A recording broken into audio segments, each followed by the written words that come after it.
How to check hard drive sa wala pa OS. So paslak na to drink hard drive. Check na to if good to ni health kay na ako'y gikuan napalit diri nga low health. So tawad na.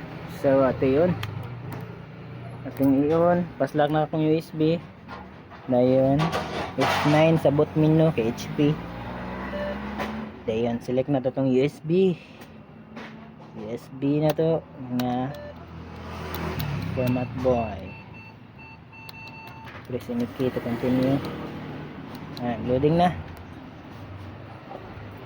Meron tong USB ito tong USB.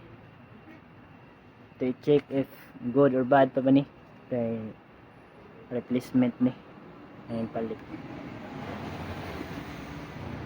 Low health namang napalit, so lisa na to.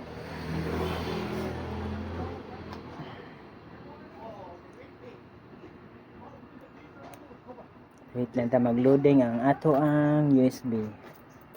Para itong USB mga guys, di halata kay murag ko ano.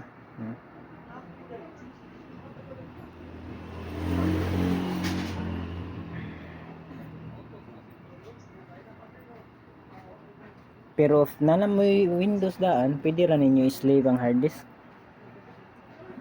Kung nana mo Windows daan, dual yung drive ba, may extra drive dire, di ka na i-slave lang nimo, extra ba slave.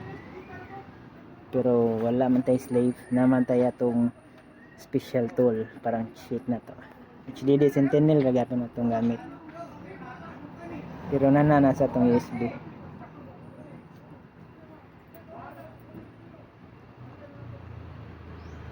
Dara. How to check HDD health by format boy. Sulod ta diri sa atong disk PC nga mao na atong USB. Check na to diri sa atong program file sa atong USB. Run na to ang hard disk Sentinel.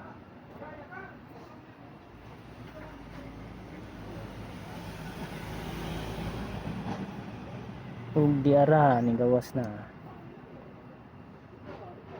Oops. Perfect man. Ayos. Good sira. Toshiba. 794 days. Pwede na. Pwede na shutdown.